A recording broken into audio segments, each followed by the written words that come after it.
ఆయన టైంలో ఎంత నడిచిందో స్పీడు ఇప్పుడు మళ్ళీ అదే నడుస్తుంది.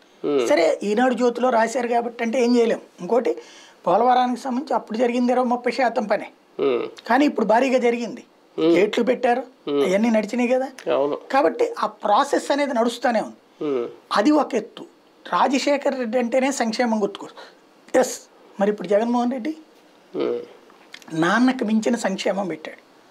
రాజశేఖర్ రెడ్డి ద్వారా డబ్బులు నేరుగా అందినటువంటిది ఎవరికి? నథింగ్. ఫీజు రియంబర్స్మెంట్ ఆరోగ్యశ్రీ ద్వారా ఖర్చులు మిగిలినాయి, అంతే కదా. విద్యా ఖర్చులు మిగిలినాయి. బట్ ఇక్కడ ఎదురిస్తున్నాడు ఇతను. అది ఫీజు రియంబర్స్మెంట్ ఉంది, ఆరోగ్యశ్రీను ఉంది, ప్లస్ స్కూల్ పిల్లలకు కూడా ఫీజు రియంబర్స్మెంట్ పెట్టాడు, అమ్మఒడి. ప్లస్ రాజశేఖర రెడ్డి పాల వడ్డీకి రుణాలు ఇస్తే ఇక్కడ ఇతను రుణమాఫీనే చేశాడు. డ్వాక్రా రుణమాఫీ రాజశేఖర రెడ్డి కూడా చేయలేదే, ఇతను చేశాడే. రైతు రుణమాఫీ అన్నటువంటిది రాజశేఖర రెడ్డి చేయలే, కేంద్రం చేస్తే రాజశేఖర రెడ్డి ఆ టైంలో వినియోగించుకోగలిగాడు. రాష్ట్రంలో అయితే రైతు రుణమాఫీ చేయలేదు కదా. ఇప్పుడు జగన్మోహన్ రెడ్డి ఏడాదికి 7,500 వేస్తున్నాడు కదా.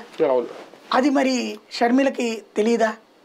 కాకపోతే ఆవిడ ఇవన్నీ మాట్లాడకుండా రాజశేఖర రెడ్డి అప్పుడు అద్భుతం జరిగేది పాలన అంటే, ఇప్పుడు పాలనాపరమైన సంస్కరణలు కూడా రాజశేఖర రెడ్డి కంటే అద్భుతమైన సంస్కరణలు తెచ్చాడు జగన్మోహన్ రెడ్డి.